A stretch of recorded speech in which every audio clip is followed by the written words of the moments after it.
We reported earlier this week that APD fired one of the two officers who went to Omaree Varela's home and botched a child abuse investigation by not listening to the audio of the 911 call that sent them there. Well, now News 13 has learned that the second officer has been punished too, but much less severely. Here's Alex Goldsmith with that story. Alex? Dick, it's unclear why the two officers are being punished differently because APD isn't confirming that the two have been punished at all. Two officers, one fateful call. Last June, APD cops Gil V. Hill and Scott McMurrough were looking into this possibly accidental 911 recording. On it, you hear Omaree Varela's stepdad, Steve Casaus, berating and threatening the boy. But despite a dispatcher's insistence, neither officer listened to that 911 call before going to the home. You seem like good family, decent family.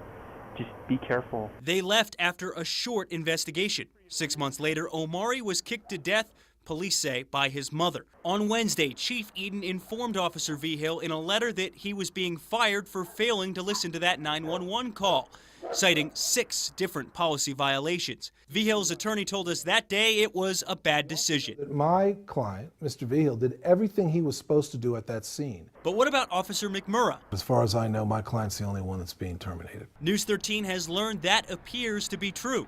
Sources say McMurrough has been given a 56-hour suspension for failing to listen to the 911 call. So why is one officer being fired and another officer keeping his job? We asked an APD spokesperson for an explanation this afternoon, but did not receive a response back. Now, on Wednesday, APD told us the disciplinary process wasn't complete despite the termination letter V. Hill received. Both officers are expected to appeal those disciplinary decisions. Back to you. Okay, Alex, the officers also did not file a report on the home visit or contact CYFD about it. There is no indication that either of those officers had any past problems on the job.